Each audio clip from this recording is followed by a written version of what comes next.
Bonjour à tous et bienvenue dans cette nouvelle vidéo.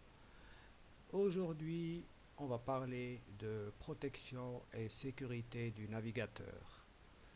J'ai décidé de faire cela pour que vous puissiez avoir une meilleure protection et une meilleure sécurité lors de votre navigation sur Internet. Personnellement, j'utilise Firefox que je connais bien, que j'utilise depuis plusieurs années. C'est un navigateur dont je suis bien satisfait. Et une autre raison de mon choix, c'est que Firefox appartient à la fondation Mozilla. C'est une fondation à but non lucratif et tous les employés de Firefox sont payés par des donations. C'est uniquement par des dons que la fondation tourne et a décidé de créer ce Firefox. Et troisièmement, mon choix s'est porté sur Firefox parce que j'ai plus confiance dans une fondation que dans une société privée. Il s'agit d'un avis personnel. Je vais vous parler maintenant, là on est dans la page d'accueil. Pour ceux qui utilisent Firefox, ben, c'est beaucoup plus simple. Vous allez avoir directement un aperçu sur toutes les fonctions. Je vais vous parler aussi des extensions qui permettent de protéger et de sécuriser le navigateur. Et on va commencer par aller dans l'onglet tout en haut à droite, paramètres. Là, on est dans le menu général. Donc là, on a Firefox et navigateur par défaut. Ici, on peut choisir les thèmes, donc tout ce qui concerne l'apparence de l'arrière-plan. Après, on peut aussi personnaliser la taille de la police. Arial aussi, on peut changer le mode d'écriture. Et ce qui est le plus intéressant, c'est il faut que Firefox soit toujours à jour au niveau des mises à jour. Donc, il faut faire cocher, vérifier l'existence de mises à jour, mais me laisser décider de leur installation. Donc, à chaque fois qu'il y a une nouvelle mise à jour, il vous prévient, il suffit de cliquer sur OK et il fait la mise à jour. Et la mise à jour est très importante parce que parfois il y a de nouvelles menaces et des bugs qu'il faut corriger. Les performances, donc utiliser les paramètres de performance recommandés. La navigation, ben vous voyez ça, tout ça c'est par défaut. Et on va passer à recherche. Ici j'ai choisi Google donc comme la plupart des utilisateurs, mais on peut toujours personnaliser à chaque fois. Ce qui est important, c'est la rubrique vie privée et sécurité.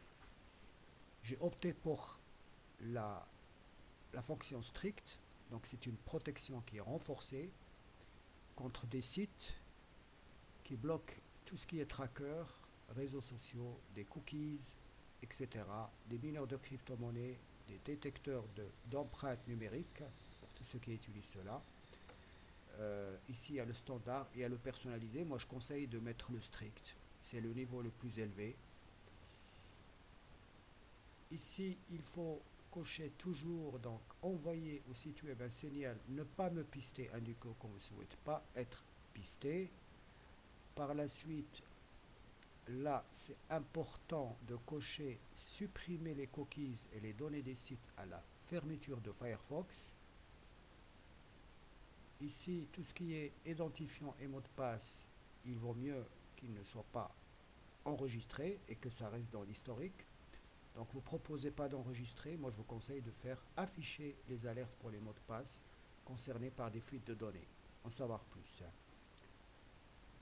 Par la suite, on a l'historique. Ce qui est important, c'est ne jamais conserver l'historique. Donc à chaque fois que vous sortez de Firefox ou du navigateur, l'historique est effacé. Comme ça, il n'y a pas de traces par la suite. Tout ce qui est localisation, caméra, microphone, moi j'ai tout désactivé dans paramètres, ça c'est à vous de voir. Et ce qui est important, c'est bloquer au niveau de la sécurité contre les contenus trompeurs et les logiciels dangereux. Là, il faut cocher bloquer les téléchargements dangereux et signaler la présence de logiciels indésirables. Tout ce qui est certificat, ça il faut cocher qu'il y a une interrogation sur le répondeur essai pour confirmer la validité des certificats, de mes certificats de navigation. Et ce qui est important, c'est le mode HTTPS. Il faut activer le mode HTTPS qui permet de chiffrer la communication entre les sites pendant la connexion. Là, je vous le conseille. Donc, si vous arrivez si c'est coché et vous allez sur un site qui n'a pas le HTTPS, ben, il vous avertit. Et c'est à vous de choisir. Moi, généralement, je décline. Je ne vais pas dans des sites où il n'y a pas de sécurité de données chiffrées. Voilà. Et le reste, à vous de voir. Maintenant, on va passer à extensions. Je vais vous montrer toutes les extensions que j'ai installées qui permettent de renforcer au maximum la protection du navigateur. Alors, quand vous voyez le signe qui est là, l'icône qui est là orange, ça veut dire que c'est une extension qui est recommandée par Firefox. Donc il faut mieux prendre toujours des extensions qui sont recommandées parce qu'ils les ont testées et pour eux c'est OK.